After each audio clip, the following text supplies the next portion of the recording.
Dans des vidéos précédentes, nous avons vu deux exemples. Le premier exemple est l'exemple des bactéries où le nombre de bactéries quadruplait toutes les heures. Le deuxième exemple était le cas de la mesure de la température d'un appartement d'heure 30 en heure 30 et cette température diminuait de manière constante. Ces deux exemples sont des exemples de croissance et de décroissance exponentielle. Alors, pour parler de croissance et de décroissance exponentielle, il est évident qu'il faut respecter certains critères. Le premier critère est que, entre chaque mesure, nous devons avoir des intervalles de temps égaux.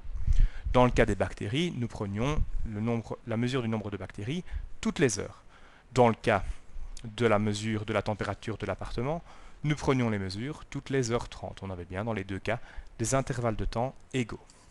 Le deuxième critère à respecter est que nous devons avoir un rapport entre deux valeurs successives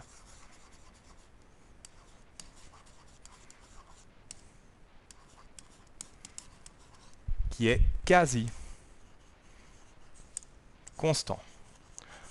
En effet, dans le cas des bactéries, nous quadruplions le nombre de bactéries toutes les heures. Dans le cas de la température, cette température était multipliée chaque fois par le même nombre, c'est-à-dire dans ce cas-ci 0,91. Et donc, si nous avons ces deux critères assemblés, nous pouvons vraiment parler de croissance et de décroissance exponentielle, qui s'écrit toujours de la manière suivante. Nous avons toujours b fois a exposant x. Alors le b, évidemment, c'est la valeur initiale.